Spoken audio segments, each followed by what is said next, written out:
Hello students, my name is Rajnandini और आज हम बात करने वाले हैं क्लास 10th के chapter number 4 globalisation and Indian economy की.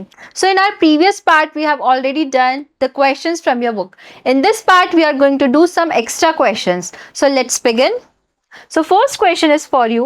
What is the primary reason MNCs spread production to different parts of the world? अब MNCs क्यों different countries के अंदर अपना operate करती है ये आपको बताना है. So first, to increase transportation cost. B, to decrease competition. C is to reduce production cost and maximize profit. अब क्या होता है, अलग अलग रीजन्स में जाएगी तो वहां पे क्या होगा, जो लेबर अगर कहीं पे सस्ता है, कहीं पे रॉ मटेरियल सस्ता है, तो वहां पे क्या करेंगी, वो जाकर ऑपरेट करना स्टार्ट करेंगी और ताकि वो क्या कर सके, अपना प्रॉफिट मैक्सिमाइज कर सके. So what's the answer? Answer is C. Now next question. What does the term foreign investment refer to? अब फॉरेन इन्वेस्टमेंट क्या होता है? जब कोई भी एमएनसी हमारी कंट्री के अंदर आएगी तो वो क्या करेगी, फॉरेन इन्वेस्टमेंट करेगी. तो उसका मतलब क्या है? Loans taken by Indian companies? No. Money used to buy goods from abroad? No. Money invested by foreign companies in assets like land, factories and machines. अब कोई भी फॉरेन कंपनी आती है और हमारी कंट्री के अंदर क्या करती है, लैंड खरीदती है, फैक्ट्रीज लगाती है, मशीन्स खरीदती है, तो यही क्या होता है, फॉरेन इन्वेस्टमेंट होता है. So again answer is C. Now next question. Which of the following is a way MNCs control production without setting up factories? अब कौन सा तरीका है कि एमएनसी अपनी कंपनी ना लगाए फिर भी प्रोडक्शन को क्या कर सके, कंट्रोल कर सके? So hiring government workers? No. Importing finished goods? No. Placing orders with small producers. अब क्या करती है, कई सारी एमएनसीज जो छोटी छोटी स्मॉल इंडस्ट्रीज होती हैं उनको क्या करती है, अपने ऑर्डर्स प्लेस करती है और उनसे क्या करती है, सारा सामान एक्वायर करती है. तो इसका आंसर क्या होगा? C. Now next question. What does liberalization of trade imply? हमने पढ़ा था 1991 में क्या आए थे, एलपीजी रिफॉर्म्स आए थे, तो उसमें जो लिबरलाइजेशन था उसका क्या मतलब था? Strict government control on exports? No. Increase in trade barriers? C is removal of restriction on foreign trade and investment. Liberalization का मतलब क्या होता है कि आपके जितने भी बैरियर्स हैं उनको हटाओ और इन्वेस्टमेंट को क्या करो, लिबरलाइज करो. So what's the answer? Again answer is C. Now next question. How does foreign trade led to integration of markets? अब क्या हुआ, जो फॉरेन ट्रेड हो रहा है उसकी वजह से कैसे इंटरनेशनल मार्केट इंटीग्रेट हो रहा है, that this you have to tell. By decreasing local demand. अब लोकल डिमांड डिक्रीज हो रही है. By limiting foreign competition. By allowing goods to move freely between countries and increasing competition. अब क्या हो रहा है, ग्लोबलाइजेशन से, लिबरलाइजेशन से क्या हो रहा है, हमारी कंट्री के अंदर बाहर की कंपनी भी आ सकती है, उसकी वजह से क्या होगा, कॉम्पिटिशन होगा और हमारे पास क्या होंगी, चॉइसेस इंक्रीज होंगी. तो इसका आंसर क्या होगा? Answer is C. Now next question. What is the role of WTO according to the chapter? WTO क्या था हमारा, वर्ल्ड ट्रेड ऑर्गेनाइजेशन. तो वर्ल्ड ट्रेड ऑर्गेनाइजेशन का बेसिकली काम क्या है, जो भी इंटरनेशनल लेवल पे जितना भी ट्रेड हो रहा है उसको रेगुलेट करने का काम है. ठीक है. So to increase taxes for developing countries, to provide loans to farmers, to establish and enforce rules of international trade. तो क्या करती है, ये स्टैब्लिश करती है रूल्स को, किसके लिए, इंटरनेशनल ट्रेड के लिए. ठीक है. Now next question. Which sector has particularly benefited Indian service providers due to globalization? अगर हम बात करें ग्लोबलाइजेशन से कौन से सेक्टर को इंडिया में सबसे ज्यादा बेनिफिट हुआ है, तो वो कौन सा सेक्टर है, वो है आईटी सेक्टर. तो इसका आंसर क्या होगा हमारा? C answer, information technology. Okay. Now next question. What led to small producers like Ravi in the capacitor business facing losses? अब उसे क्यों लॉसेस हुए थे, इसका रीजन क्या है? शॉर्टेज ऑफ इलेक्ट्रिसिटी हुआ था, लैक ऑफ वर्कर्स हुआ था, C is cheap imports and competition from MNCs. अब क्या होता है, जैसे ही एमएनसीज ने आना स्टार्ट किया इंडिया के अंदर, तो क्या हुआ, जो रवि के अंदर, रवि की जो कंपनी थी उसको काफ़ी सारा कॉम्पिटिशन फेस करना पड़ा. इसकी वजह से क्या हुआ, उसकी कंपनी को काफ़ी सारे लॉसेस हुए. So what's the answer? Answer is C. Now next question. What is the special economic zone? अब स्पेशल इकोनॉमिक जोन क्या होता है, SEZ, जिसको सेज भी बोलते हैं. ठीक है. अब सेज में क्या होता है, यहाँ पे ट्रेड बैरियर्स नहीं होते हैं, टैक्सेस बहुत कम लगते हैं. आप यहाँ पर अगर अपना कुछ भी अपना वर्क स्टार्ट करते हो तो आप इजीली कर सकते हो. ठीक है. तो बहुत सारी फॉरेन कंपनीज यहाँ पे क्या करती है, अपना स्टैब्लिश करती है अपना unit. Okay. So foreign bank branch है ये, B is an area where taxes are higher. क्या taxes high होते हैं या कम होते हैं? यहाँ पे taxes कम होते हैं. C is an industrial zone with world class facilities and tax exemptions. तो क्या होता है, ये एक ऐसा एरिया होता है जहाँ पे क्या होती है, सारी फैसिलिटीज अवेलेबल होती है और टैक्सेस क्या होते हैं, काफ़ी कम होते हैं. So what's the answer for this? That is C. क्या होता है? SEZ special economic zone. Okay, now next question. Who benefits the most from globalization according to the text book? अब आपकी जो टेक्स्ट बुक थी उसके अकॉर्डिंग ग्लोबलाइजेशन से सबसे ज़्यादा बेनिफिट किसे हुआ है? So A, poor farmers in the village. B, workers in the unorganize sector. C, well off consumers in urban areas. अब सबसे ज़्यादा बेनिफिट हुआ है वो किसको हुआ है? Well off consumers in urban areas. क्यों हुआ है? क्योंकि उनके पास क्या हो गई, चॉइसेस हो गई, नई टेक्नोलॉजी आ गई और क्या हुआ, जो भी लोग स्किल्ड थे उनको क्या मिला, बहुत सारा एक्सेस करने को मिला. किसका? टेक्नोलॉजी का. उनको काफ़ी सारा काम मिला, जिनको आईटी नॉलेज मिली. ठीक है. Now next question. Which organization aims to liberalize international trade? मैंने आपको क्या बताया था, इंटरनेशनल लेवल पे अगर ट्रेड को कोई भी रेगुलेट करता है तो वो कौन सी ऑर्गेनाइजेशन है? वो हमारी है WTO और इसका फुल फॉर्म क्या है? World trade organization. Okay, now next question. Which Indian city is known for its call centre supporting MNCs? अब कौन सी ऐसी इंडियन सिटी है जहां पर MNCs बहुत ज़्यादा डेवलप कर रही है, वहाँ पे कॉल सेंटर काफ़ी अच्छे से चलते हैं? वो कौन सी है? Bengaluru. Okay. Now next question, what is the term for removing barriers on foreign trade and investment? अब क्या foreign trade और investment हो रहा है, उसमें से barriers को हटाना, वो कौन सा term होता है? वो होता है हमारा liberalization. Okay, this we have done. Now next question, which country exports cheap plastic toys to India affecting Indian manufacturing? अब क्या होता, इंडिया के अंदर चाइना ने क्या करना स्टार्ट किया था, अपने प्लास्टिक टॉयज को डंप करना स्टार्ट किया था. तो इससे हमारे जो लोकल प्रोड्यूसर्स थे उनको काफ़ी क्या हुआ था, हार्म हुआ था. तो what's the answer? Answer is China. Now next question, which type of investment is made by MNCs in foreign countries? अब कोई भी फॉरेन कंट्री की कंपनी आकर हमारे यहाँ इन्वेस्ट करती है तो that's called foreign investment. Okay, what it called? Foreign investment. Now next question, what are special economic zone and what benefits do they offer to companies? अब स्पेशल इकोनॉमिक जोन क्या होता है? जहाँ पे वर्ल्ड क्लास फैसिलिटीज अवेलेबल हो, जहाँ पे tax barriers बहुत कम हो. ठीक है. और इससे क्या होता है, काफ़ी सारी MNCs को काफ़ी फायदा होता है किसमें? प्रोडक्शन के अंदर.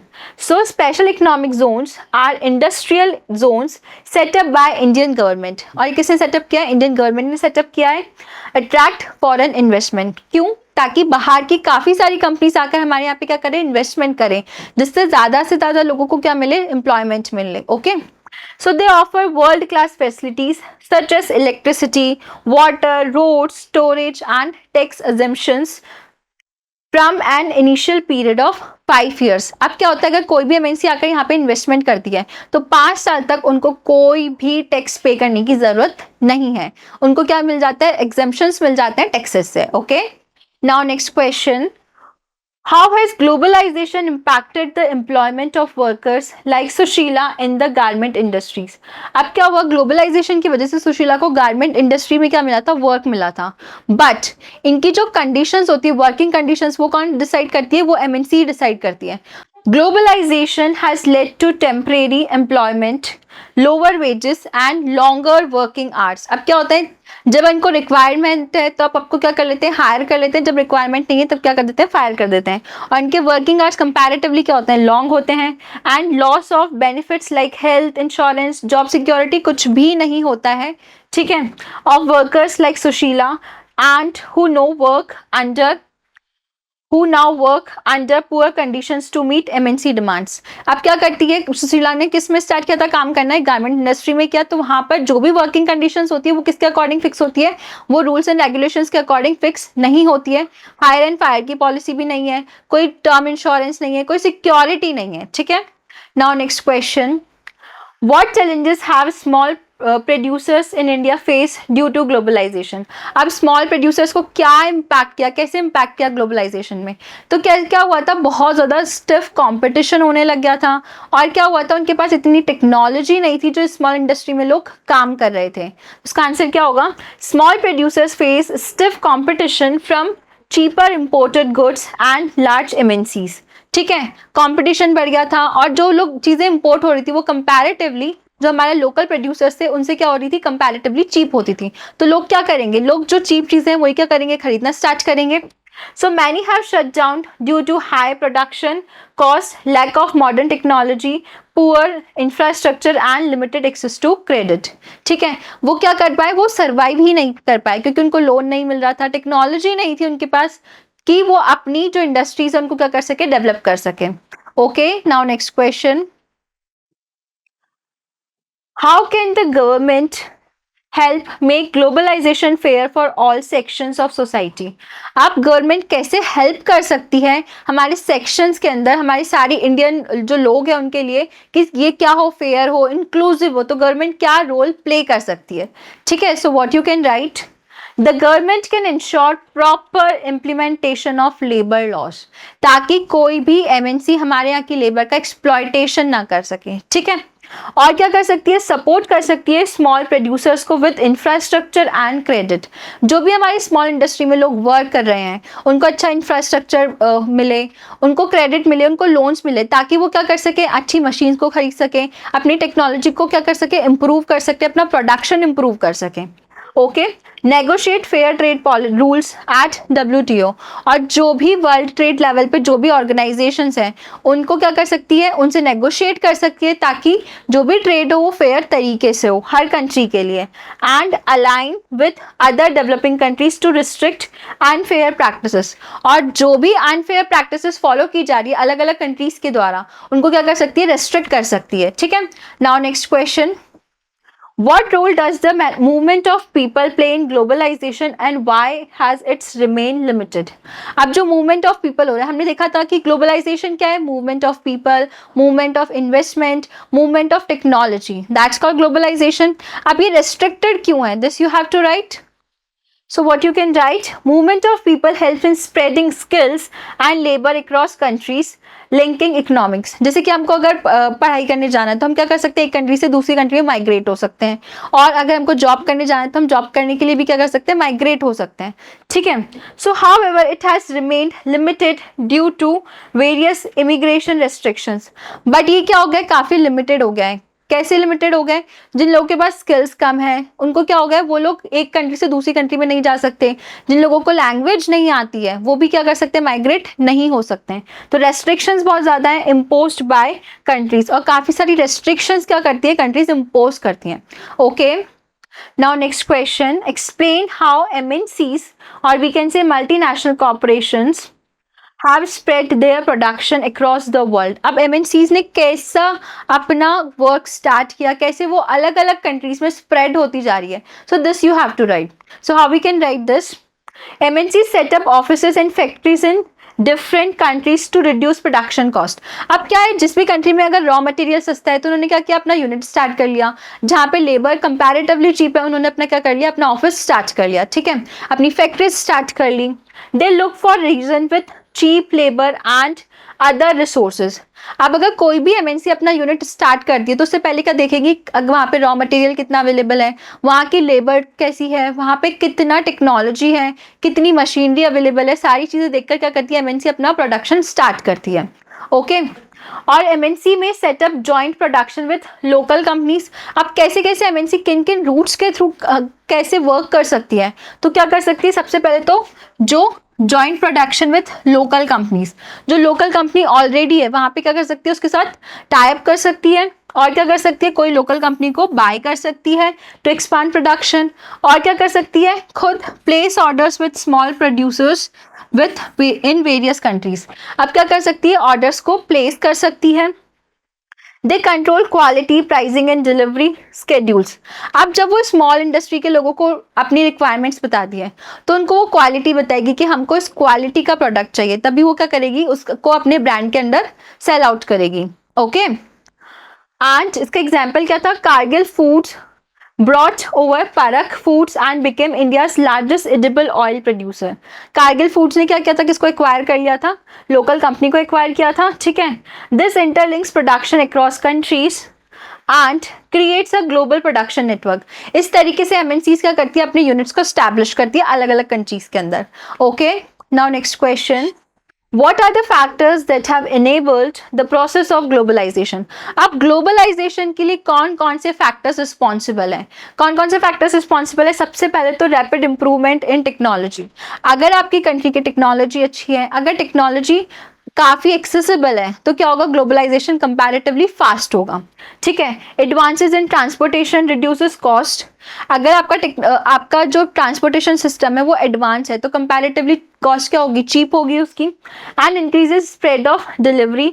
Air transportation has become cheaper allowing movement of goods in large volumes. अब क्या होता है, काफ़ी सारी कंट्रीज में हमको क्या करना है, बेसिकली गुड्स का मूवमेंट करना है.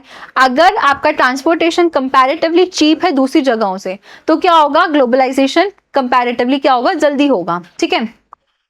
और आपका इंफॉर्मेशन एंड कम्युनिकेशन टेक्नोलॉजी आपकी स्ट्रांग होगी तो भी क्या होगा, ग्लोबलाइजेशन काफ़ी फास्ट होगा. तो telecommunication, mobile phones, internet and computers have enabled instant global communication. Okay.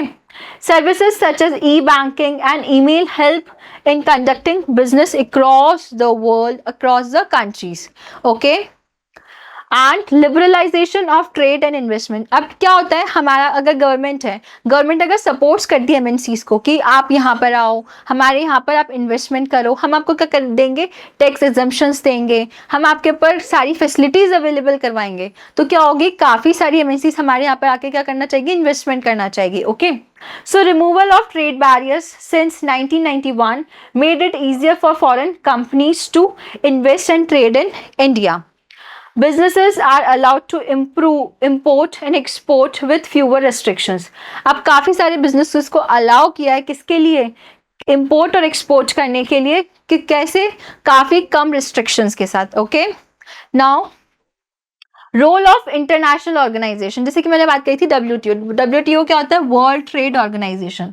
अब वर्ल्ड ट्रेड ऑर्गेनाइजेशन का क्या काम है कि इंटरनेशनल लेवल पे जो भी कंट्री अनफेयर प्रैक्टिसेस फॉलो कर रही है ट्रेड के अंदर, उसको क्या करना, रेगुलेट करना और सारे फेयर और इंक्लूसिव करना हर कंट्री के लिए. Okay. Now next question, What has been the impact of globalization on India? अब ग्लोबलाइजेशन का इंडिया पे क्या इम्पैक्ट पड़ा, this you have to write. Okay. So positive impacts लिखो और नेगेटिव इम्पैक्ट्स लिखो. सबसे पहले पॉजिटिव इम्पैक्ट क्या पड़ा, इसके पास क्या हुआ, चॉइसेस हो गई हमारे पास गुड्स की, कंज्यूमर्स के पास काफ़ी सारी क्या हो गई, चॉइसेस हो गई. ठीक है. बेटर क्वालिटी हमको मिलने लगी और लोअर प्राइजेस पे मिलने पड़ी. चॉइसेस इंप्रूव हुई हमारी और क्वालिटी इंप्रूव हुई, लोअर प्राइसेस पे मिलने लगा और improvement in standard of living for some sections. अब जिन लोगों के पास स्किल्स थी, जो आईटी सेक्टर में लोग वर्क कर रहे थे, उनका क्या हुआ, लिविंग स्टैंडर्ड इंप्रूव हुआ. और क्यों हुआ, क्योंकि उनको काफ़ी अच्छी अच्छी जॉब्स मिलने लगी. ठीक है. New jobs created in MNC related industries and services. अब क्या हुआ, न्यू जॉब्स क्रिएट होने लगी किसमें, एमएनसीज के अंदर, जो कि किससे थी, इंडस्ट्रीज एंड सर्विस सेक्टर से रिलेटेड थी. उनसे काफ़ी सारे लोगों को क्या मिला, एम्प्लॉयमेंट मिला. जैसे कि आईटी सेक्टर की अगर हम बात करें, some Indian companies benefited by improving technology and production. और काफ़ी सारी जो एमएनसीज थी वो किससे बेनिफिट हुई, उनको बेनिफिट हुआ टेक्नोलॉजी इंप्रूव होने से और प्रोडक्टिविटी इंप्रूव होने से.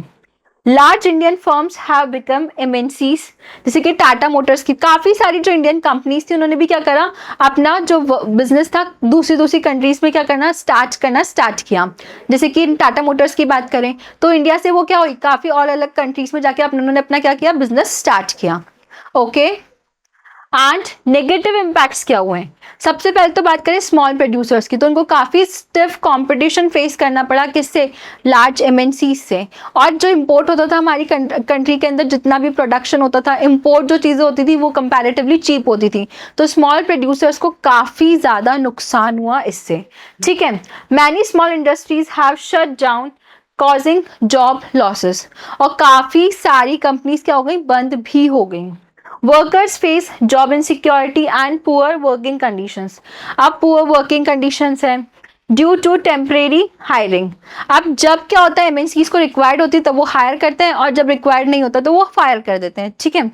सो benefits are not evenly distribute with people with education skills and wealth benefit more.